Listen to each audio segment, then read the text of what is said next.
मेरा नाम रोनी है।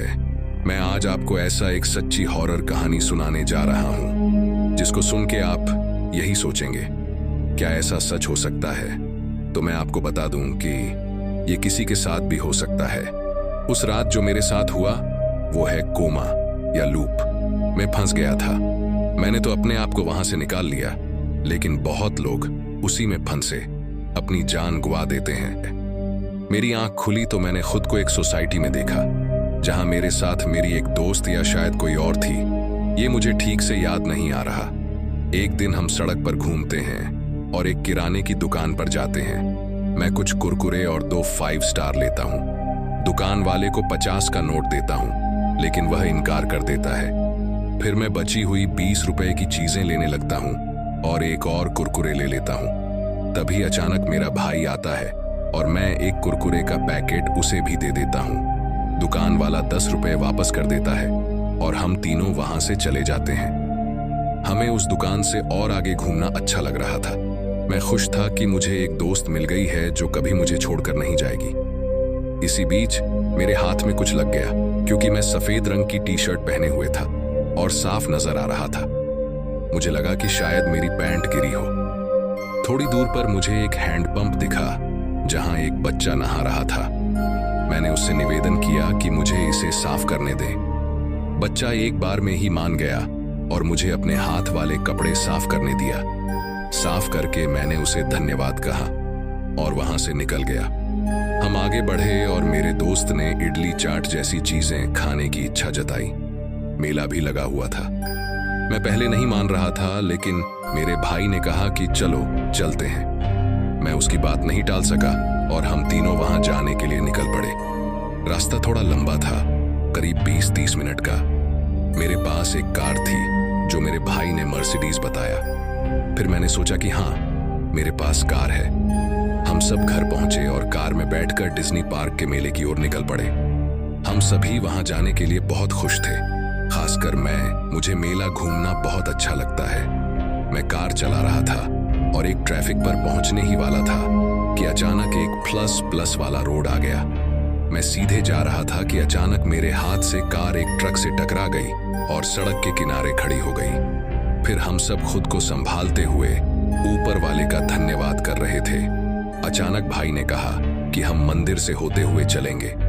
मैंने उनकी बात मानी और कार को मंदिर की ओर मोड़ दिया। मंदिर के बाहर जाकर खड़े हो गए। भाई और लड़की भी वहां खड़े हो गए। हमने वहां ढेर सारी फोटो खींची और फिर मैंने कहा चलो अब डिज्नी पार्क चलते हैं। हम सब कार में बैठ गए और मैं ड्राइव करने लगा। फिर कुछ देर बाद वही प्लस वाला रोड आया और मुझे महसूस हुआ कि कुछ बुरा होने वाला है। मुझे लगा कि कुछ गलत हो सकता है। मैंने कार को पीछे रोक लिया और वही हुआ जिसका डर था, लेकिन इस बार हम बच गए क्योंकि हमने कार को पहले ही रोक लिया था। अचानक वही ट्रक बाएं से दाएं जाने वाला था और जब वह बीच में पहुंच गया तभी सामने से एक कार आई और ट्रक के बीच से निकल गई। हम सब उस कार को देखकर हैरान रह गए, क्योंकि वह कार काफी महंगी और लग्जरी थी। फिर एक और ट्रक आया जो पहले ट्रक को धक्का मारते हुए निकल गया। बहुत बुरा हादसा हुआ और सब इधर उधर हो गया। हम जल्दी से कार को वापस घर की ओर ले गए और घर पहुंच गए। अब हमें वहां जाने का मन नहीं था। उस समय उस लड़की का नाम, जिसे मैं एनोनी कहता था, मैंने उसे बताया था कि उसका नाम एनोनी है। यह सुनकर मैं हैरान हो गया, क्योंकि मैंने इस नाम का इस्तेमाल एक गाने में किया था और भारत में ऐसा नाम रखने वाली कोई लड़की नहीं थी। जब हम घर पहुंचे तो शाम हो चुकी थी। रात को मैंने भाई से कहा कि आज हम डिज्नी पार्क नहीं जा सके, कल चलेंगे। मैंने भाई से कहा कि आज हमने काफी मजे किए। भाई ने कहा कि मैं अंदर तक कांप रहा था।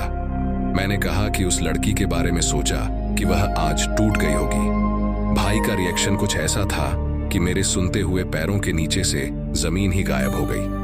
भाई ने कहा कि कौन लड़की? हम दोनों ही थे। मैंने बार बार याद दिलाने की कोशिश की कि वह लड़की जो हमारे साथ सुबह से थी, लेकिन भाई ने साफ इनकार कर दिया। मुझे अब डर और हैरानी हो रही थी। मैंने कहा कि जल्दी से भाई का फोन दो। भाई ने सवाल उठाया कि क्या हुआ है। मैंने कहा पहले तो अपना फोन निकालो। मैंने जब उसे कहा कि हम 3 लोग थे तो मानने का मन नहीं कर रहा था। भाई ने फोन दे दिया। मैंने फोन से कुछ निकालने की कोशिश की, लेकिन भाई बार बार कह रहा था कि क्या खोज रहे हो, बताओ, हम निकाल देंगे। मैंने खुद ही ढूंढना शुरू किया और कैमरा गैलरी में गया, फोटोज चेक करने लगा और देखा कि फोटो और टाइम एक जैसे थे। जब मैंने पहली फोटो देखी तो उसमें सिर्फ मेरे भाई और मैं थे। अब मुझे लगने लगा कि कहीं भाई सही तो नहीं कह रहा, लेकिन जब मैंने दूसरी फोटो देखी तो मैं अंदर से हिल गया। हाँ, वह सच था और उस लड़की की भी फोटो थी जिसे भाई मानने से इनकार कर रहा था। लेकिन जब मैंने सभी फोटोज देखी तो मैं डर से कांपने लगा। मेरी हाथों पर सन पड़ी थी, जैसे किसी ने मेरे शरीर में डोर डाल दी हो। मैंने डर और घबराहट के मारे भाई को फोन दे दिया और उसे फोटो दिखाई। यह देखकर भाई भी हैरान हो गया और सोचने लगा कि अगर वह लड़की साथ थी तो उसे कुछ याद क्यों नहीं आ रहा। फिर भी भाई को भरोसा दिलाना पड़ा। मुझे ऐसा लग रहा था कि वह लड़की नहीं थी, बल्कि कुछ और थी जिसने भाई की याददाश्त मिटा दी थी।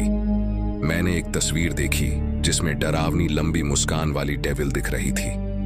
मैं डर के मारे इधर उधर हो रहा था। कुछ समय बाद भाई ने मुझे सांत्वना दी और कहा कि हो सकता है कि वह सब काम की बोझ या दुर्घटना के कारण मैं भूल गया हूं। लेकिन यह बात अब भी यकीन नहीं हो रही थी कि कोई कैसे सब कुछ भूल सकता है और सिर्फ यह टॉपिक ही क्यों बुलाया गया। भाई ने यह सोचकर कि वह लड़की का पता लगाने लगा, लेकिन ऐसा कोई नाम या चेहरे की लड़की नहीं मिली। मैं अब भी डर रहा हूं और समझ नहीं पा रहा हूं कि वह कौन थी। उसने कहा था कि वह कभी भी मेरा साथ नहीं छोड़ेगी, लेकिन अब वह कहां गायब हो गई और 2 घंटे में सब यादें कैसे गायब हो गई। मैंने एक एक घर तलाश लिया, लेकिन मुझे कोई जानकारी नहीं मिली। अब मैं सोने जा रहा हूं, लेकिन नींद भी नहीं आ रही। मैं कोशिश कर रहा हूं और अगर कुछ पता चलेगा तो जरूर बताऊंगा।